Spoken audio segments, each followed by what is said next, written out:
It's not about picking stocks. It's about picking the right portfolio.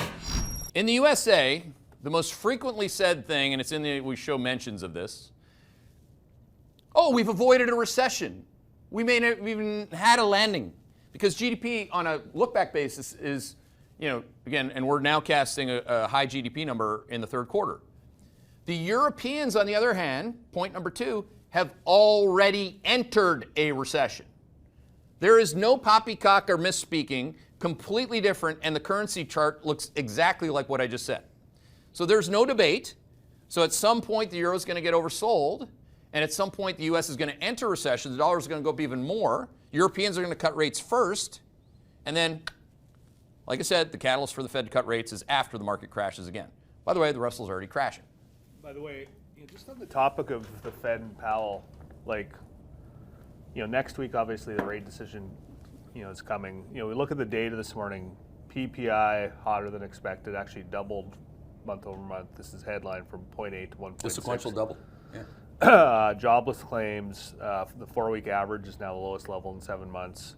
Retail sales, some nuances, but kind of better than expected. So you take all this data. I mean, how do they not hike, especially given that they're not going to, Jonesy. They're not going to. You know what I mean? Because of this. This is the reason. The fourth turning is here. Powell is full of shit for the first time. He grew a pair and he said he was going to do it, but he said, I'm going to wait for that data, and from God's ears to Jonesy's page here. Scratch pad. Yeah. Scratch pad. That's the data, and now you're not going to raise? Come on, man. Yeah, come on. It's because there's the state, who he works for. He's an unelected official of the state. There are the elites, and there are the rest of us. And what the elite said is we don't want any more rate hikes. And that's why he didn't do it. By the way, if he has any backbone, when he depicts what's going on in the data, when he does his rate not hike next week, he's going to allude to everything that we just said. So that's a huge risk, right? Well, the data from I keep going back to this, from Jackson Hole to now, literally all the data in the U.S. has gotten more hawkish.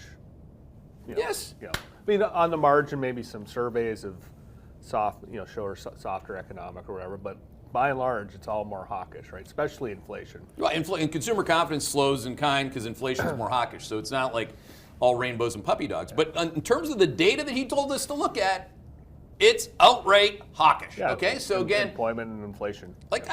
Some people get all upset when you criticize an unelected official when they're full of shit.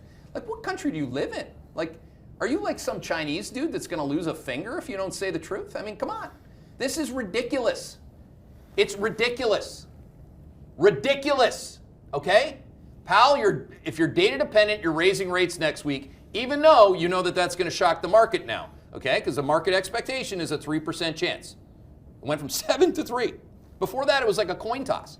It should have been a coin toss because he said it was going to be a coin toss, and it turned up heads, and he said, I'll do tails. Come on, man. You're a fucking better guy than that.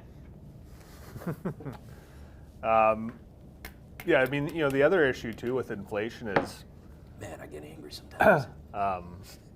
The comparisons, as we've been talking about, start to get a lot easier as we get in the back end of the year, into next year. And energy, especially, energy is still a major headwind year over year. In PPI, it was down 12.8% year over year, right? Within 3 or 4 months, it's going to be up year over year. Mm-hmm. So we have all this kind of coming into play. All right, enough. Hey there, Hedgeye Nation, or if you're not part of Hedgeye Nation, thanks for watching Hedgeye on YouTube. If you haven't already, make sure to click on the button below there. Subscribe to our YouTube page. You can also follow the link in the description to our website to get even more great investing content.